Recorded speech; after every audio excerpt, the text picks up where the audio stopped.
Bonjour, bienvenue aux entrevues d'inspiration. Ici Zahra Sani.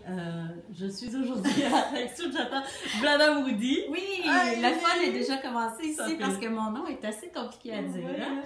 Puis en plus, je m'étais pratiquée, mais avec le T. Alors, ça ne marchait pas. Alors, Sujata, le mot qui me vient, c'est attitude. Je t'ai rencontré, je pense que c'était au Vieux-Port à un moment donné, dans un salon.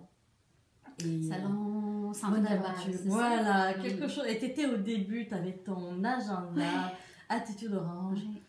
Comment t'es arrivée là-dedans? L'agenda, en fait, c'est vraiment un outil que j'ai fait pour me protéger moi. J'étais ce que j'appelle aux prises dans ma petite cage dorée. J'avais un super emploi, j'avais 2 beaux enfants en santé et j'étais malheureuse. J'avais aucune raison d'être malheureuse, mais je l'étais. Et en fait, c'est un burn-out qui m'a appris à me poser les bonnes questions dans la vie. Et quand j'ai revécu la même situation où je me sentais descendre sur la même pente vers le burn-out, j'ai dit non, je ne retourne pas là 2 fois. Et je me suis construit un outil pour me protéger mes émotions, pour faire du développement personnel à l'année. Et c'est devenu ce que les gens connaissent maintenant sous l'agenda Attitude Orange. Wow! Et d'où tu tires ces inspirations? Parce que c'est magnifique. J'ai eu une coach de vie extraordinaire qui m'a sorti de ma spirale d'impuissance. Dans le fond, c'est comme ça que je me sentais. Quand on a l'impression qu'on laisse quelque chose derrière nous, puis qu'il y a une possibilité qu'il n'y ait plus rien en avant, on est complètement impuissant, l'espoir n'est plus là. Et cette femme-là m'a donné tellement d'outils pour reprendre le contrôle sur ma vie. Et ces outils-là, moi, j'ai 25 ans d'expérience en communication, marketing, donc je suis une excellente vulgarisatrice. J'ai pris tous ces outils-là et j'ai gardé l'essentiel de ma démarche à moi. J'ai mis ça dans un beau document qu'une de mes amies graphistes a pu mettre en page, donc conceptualiser mon idée finalement. Et elle en a fait imprimer 200 en 2011. Donc, c'était le premier agenda, c'était le 2012. C'est là, c'est ça, c'est là que je t'ai rencontré. On s'est rencontrés l'année suivante parce que là, on parle d'un démo, il y en avait 200 imprimés. Puis ils sont tous partis en 2 semaines de bouche à oreille parce qu'on n'avait pas de site internet, on n'avait pas de marketing. Donc de bouche à oreille, ils ont disparu puis on s'est dit, oh, il y a quelque chose là. Et avec le temps, on est rendu, je prépare le 2018 en ce moment, c'est assez excitant. D'ailleurs, c'est toujours une année à l'avance finalement. C'est épuisant. Tu les vends en septembre pour l'année d'après, je suppose, en juin, ils doivent être en magasin en juillet. En juillet. Donc, normalement, là, je suis en retard déjà, mais en retard. J'aurais pu être plus à l'avance, ceci dit. Je ne suis pas en retard, mais on est dans les délais. Je ne peux plus attendre. Là, je suis dans la conception de 2018. Okay. Et justement, ces idées-là que tu as, parce que, le premier agenda était basé sur ce que tu as vécu, donc comment te protéger, tout ça, mais à chaque année, c'est à recommencer quand même. Oui, il y a beaucoup de travail, beaucoup d'amour, comme je dis dans cet agenda-là. Il y a 12 thèmes, parce que en fait, je l'ai avec moi, mais on ne l'a même pas montré à la caméra. Tu feras un... Non, on va aller le chercher. On va aller le chercher. Oui, je vais aller chercher. Tu veux que j'y aille? Oui, parce que moi j'ai mon fils qui est super long. Je reviens les amis. En attendant de parler avec Sujata. En fait, dans cet agenda-là, il y a 12 mois, donc j'ai créé 12 thèmes. Ces 12 thèmes sont essentiels à l'équilibre. Donc, voici. Ça, c'est le mien. Alors, je l'ai modifié. Moi, j'ai dessiné dessus. Mais c'est l'agenda dont on parle. Donc, c'est un agenda dans lequel on retrouve... Je vais vous prendre les pages dans lesquelles je n'ai pas écrit. Il y a beaucoup de choses personnelles là-dedans, évidemment. Donc, on retrouve des choses comme la roue de la vie qui revient à tous les mois. Tous les mois, on doit faire son compte rendu sur les accomplissements qu'on a fait. Parce qu'on est toujours dans la course de faire plus, mais on ne regarde pas ce qu'on a fait. Donc, on ne se nourrit pas, on fait juste voir ce qui reste à faire. Chaque mois, là, on est au mois d'août, c'est le leadership. Donc, il va toujours y avoir quelques paragraphes sur le thème, des trucs et astuces et un exercice du mois. Et c'est ce qui est renouvelé d'année en année. Je change les textes. Les thèmes peuvent changer, pas toujours, mais il y a tellement de façons d'aborder chacun des thèmes qui est renouvelé à chaque année. Oui, puis on s'entend que toi, tu avances aussi, donc tu apprends, tu es en continuel. Ça serait intéressant de relire le 2012. C'est ça, parce que je suis sûre que tu as fait des éveils de conscience entre-temps, je suis certaine, qui fait que même si tu relisais ton texte de 2011, tu dis... Ouais, en fait, c'était la base, quoi. Maintenant, je suis rendue à d'autres étages. Mais je pense que oui, il y aurait vraiment lieu. On vient de créer quelque chose. Les archives vont ressortir. Oui. Parce que, comme c'est différentes façons d'aborder les mêmes thèmes, il y en a pour tout le monde. Et à la quantité incroyable de témoignages que je reçois de gens qui ont transformé leur vie, ou qui ont pris des décisions courageuses, que moi j'appelle. C'est ce qui fait que je continue tout le temps, même si par moments je trouve qu'il prend beaucoup de temps, ce merveilleux agenda. Maintenant, il est sous libreentreprise.com, donc disponible partout en Europe beaucoup plus facilement. Et il va être distribué en fait, on l'avait chez Costco cette année en français. Et là, Costco le veut en anglais, donc on ouvre à l'extérieur du Québec. Anglais, espagnol, allemand. Espagnol. C'est beau. Elle est partie. Mais justement, ces perles-là qui te donnent des idées, parce qu'à un moment donné, c'est quand même ton expérience que tu vis dans ton vécu. Est-ce qu'on peut dire que ta famille, les gens qui t'entourent, les amis t'aident à créer? À créer, je veux dire, à travailler en tant que tel sur l'agenda. Les gens m'inspirent, évidemment. Est-ce que j'ai de l'aide concrète? Non. On s'entend, là, c'est mon travail à moi. Mais les gens me supportent beaucoup là-dedans. Écoute, je me rappelle, au départ, l'agenda, il y avait deux couleurs. Il y avait l'orange et le noir. Parce qu'on se disait, ceux qui n'aiment pas l'orange, on n'avait comme pas compris qu'on était attitude orange, tu sais. La première fois, c'est orange qui se vendait, le noir se vendait pas. Et la première fois que j'ai vendu un noir, j'annonce ça à la famille à l'heure du souper. Puis ma fille monte sur la chaise, puis elle dit « Maman a vendu son premier agenda noir. » Donc, ils m'ont vu démarrer. Moi, j'ai démarré ça, mon plus jeune avait 4 ans. Donc, mes deux plus vieux avaient 8 et 9 ans. On est 5 ans plus tard, là, donc ils ont vu toute l'énergie que j'ai mis dans l'entreprise, ils ont vu à quel point je me suis investie, à quel point c'était important pour moi. Et à tous les jours, mes enfants, encore aujourd'hui, célèbrent le fait que Attitude Orange prend de l'ampleur, puis que ça fait vraiment partie de notre style de vie maintenant. Mais c'est beau d'être accompagnée. Écoute, y a-t-il une mère qui rêve pas d'une mère en affaires, en tout cas, qui rêve pas d'avoir ma fille me dit « Maman, travaille bien, mon ange, je travaille bien aujourd'hui, tout va bien aller, maman. » C'est cute. Ouais, vraiment. C'est vrai. Non, je suis bien épaulée, mais ce qui m'inspire beaucoup, c'est mes clients, évidemment. Moi, je suis en coaching, je coach des entrepreneurs, je coach des leaders. Donc, c'est certain qu'à travers leur expérience, à travers ce qu'on fait ensemble, je suis inspirée sur plein de thèmes. Mais la vie est une vitrine infinie de thèmes. Définitivement. Et d'ailleurs, j'avais envie de t'amener sur un thème, parce que tu es indienne. Ouais. Et ce que j'avais envie d'aborder avec toi, c'est le fait que tu es au Québec, on est indiennes toutes les deux, on est au Québec, mariée à des étrangers. Moi, je suis mariée à un Québécois. Toi, tu es mariée avec un Portugais? Il est uruguayen et ses parents sont espagnols. Ah, ok, alors excuse-moi. Donc là, j'ai mélangé. Et c'est ça, ça fait quoi comme vie de couple et d'éducation pour les enfants? Des religions différentes, je suppose. Comment ça se passe? Ben oui, c'est vrai, des religions différentes. Attendez. Il y a plusieurs questions. Mon père est hindou, ma mère est québécoise. Ma mère est catholique, j'ai été élevée dans une famille catholique. La famille de mon père est restée en Inde. Donc, je suis vraiment élevée à la québécoise. Mon père s'est très bien adapté au Québec, parle le français, avec un accent, mais bon. Et mon conjoint est athée.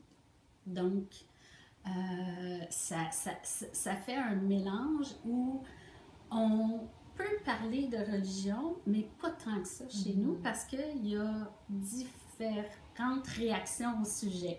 Par contre, ma fille est dans une école où il y a encore des religieuses. Elle n'est pas baptisée, mes enfants ne sont pas baptisés. Donc, mais il y a beaucoup de questions à la maison. On en parle, on discute, on ouvre les conversations. Mais moi, mon père, dans la religion hindoue, ce qu'on me dit, c'est que c'est une religion c'est le vivre et laisser vivre. Donc, on accepte tout. C'est comme ça que moi, j'ai appris à vivre. Moi, c'est les gens qui sont importants. Est-ce que toi, tu as une religion ou... j'en ai. Oui, moi j'ai été baptisée, j'ai été élevée là-dedans. Par contre, non pratiquante. De toute façon, on a pratiqué le temps où mon grand-père était là. Mais quand mon grand-père a quitté, ses enfants n'ont pas poursuivi la tradition.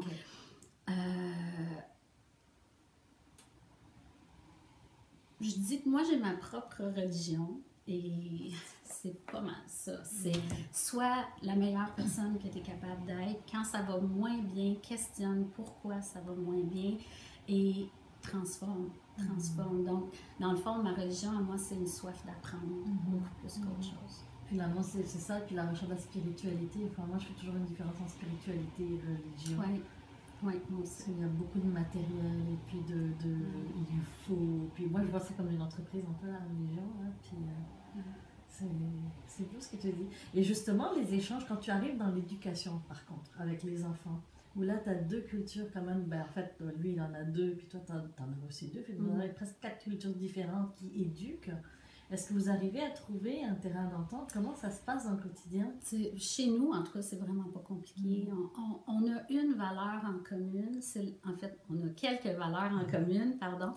Je les connais pas toutes, j'ai pas analysé ça. Mais le respect, le respect, l'entraide, il n'y a pas... c'est vraiment pas difficile. La communication est établie et la famille, c'est ça. Respect et la famille, les valeurs. On est là. Moi, je sais qu'avec Attitude Orange, ce que je fais est des fois à l'encontre des valeurs familiales parce qu'on le sait, là, c'est pas du 20 heures semaine. Des fois, c'est pas du 40 heures semaine. Mais on vit très bien ça parce que on organise notre vie autour de ça. Puis on communique avec les enfants. Les enfants ont endossé ça. Alors ça se vit très bien. Mais, ouais. Tu me fais réfléchir, hein? Le voyez-vous? Est-ce qu'ils posent des questions, tes enfants, sur l'Inde? Pas tant que ça. On tripe bouffe indienne. Chez nous, beaucoup, sauf un qui est très malheureux quand on mange indien. Mais les questions sur l'Inde ne sont pas encore apparues parce qu'on est beaucoup plus concentré sur l'Uruguay. Le père et les neveux de mon conjoint sont encore en Uruguay. Donc, les voyages, ça se fait toujours en Uruguay. Fait qu'eux sont plus tournés vers... Donc, ils parlent espagnol aussi. Là. Oui. Inde, même moi, hein, j'ai pas été très près. C'était ma prochaine question. C'est ça, parce que... Toi, tu n'étais pas retournée non plus. Hein? Je pense que je suis même pas allée. Je suis même pas née, là. J'ai pas de papier, j'ai rien, pas encore physique, j'ai rien. Mais c'est pour ça que je voulais voir un peu où tu te situais face à ça, parce que, tu sais, comme tu parles de l'Uruguay, justement, moi, c'est triste à dire en même temps, mais mon coup de cœur, aujourd'hui, je veux visiter l'Amérique latine avant même l'Inde, et des fois, ça me fait, ben là, et les gens qui m'entendent sont choqués, limite, parce que, ben là, tu viens d'Inde, tu connais pas ton pays, moi, j'y suis allée, j'ai déjà fait 3 voyages. Mais c'est comme si que comme si qu'il y avait un temps pour tout, puis que oui, un jour, le quand je sais pas, le combien de temps je sais, ça va être long le voyage. Je peux pas y aller 3 semaines. Si j'y vais, c'est pour 3 à 6 mois. C'est positionné, c'est clair. Avec les enfants, c'est clair que ça doit s'organiser. Exactement. Mais il y a quelque chose à aller chercher. Mais c'est pour ça que je voulais voir, toi, comment tu te situes justement sachant qu'il y a quand même une partie de nous qu'on a mis en hold, qu'on n'a pas visité et qui peut nous aider quelque part. Là. Enfin, je suis convaincue qu'il nous apporterait beaucoup. Là. Moi, pour l'Inde, j'ai un côté un peu comme... Moi, je suis allée, j'avais 11 ans. Okay. Donc, on est resté quand même 3 semaines, puis ma famille est un peu éparpillée en Inde, donc on a fait beaucoup de kilométrage. Et mes souvenirs de l'Inde sont marquants. L'Inde, c'est les couleurs, c'est les odeurs, c'est les sons et c'est les contrastes. Donc, c'est clair que pour une enfant d'11 ans, j'ai quand même beaucoup de souvenirs. Et ce que je me rappelle le plus, c'est le contact chaleureux avec les gens. Donc, tout de suite, je me suis sentie acceptée partout dans la famille, choyée, dorlotée. Même mes contacts avec mes cousines aujourd'hui, Internet est arrivé il n'y a quand même pas si longtemps que ça. Là. Aussitôt qu'Internet est arrivé, on s'est remis à communiquer. Puis là, on parle dans vingtaine, donc il y a presque 10 ans qui se sont passés entre le voyage et Internet. C'est mes sœurs. On se parle presque pas, mais le lien familial est là. Et là, on parle de retour en Inde. Moi aussi, j'aimerais ça, mais on est partagé dans la famille. Son père, pour moi, en tout cas, a une priorité sur mes cousines. Donc, c'est en Uruguay qu'on va. Par contre, dans Attitude Orange, comme toi, dans ton travail, on envisage aller donner des conférences là-bas. Moi, les contacts se sont développés. Depuis l'été dernier, il est sur mon vision board, là, l'idée de retourner en Inde, donner des conférences, ça serait un beau rêve. Mais je ne suis pas pressée parce que je crois à ce que tu as dit, il y a un temps pour tout. J'ai 3 enfants, ils ne sont pas très vieux encore. Donc, quand ce sera le temps, j'ai de la famille là-bas qui va être très heureux de m'accueillir. Donc, super. Il y a un autre point que je voulais aborder avec toi, c'est l'entrepreneuriat. Oui. Il y a beaucoup de gens qui veulent créer leurs rêves, qui ont aujourd'hui, avec des difficultés à se trouver un emploi, décident d'aller, ok, je ne peux pas gagner 40 000 payés en tant qu'employé, mais je peux peut-être développer une activité qui me donnerait ce 35 000 à 40 000 dont j'ai besoin. Mais ils n'osent pas faire ce step-là, ils n'osent pas. Qu'est-ce que tu pourrais leur dire, 3 ou 4 éléments, ou 2 ou 3 éléments qui pourraient, par étape? Mais la première, c'est qu'il faut être passionné.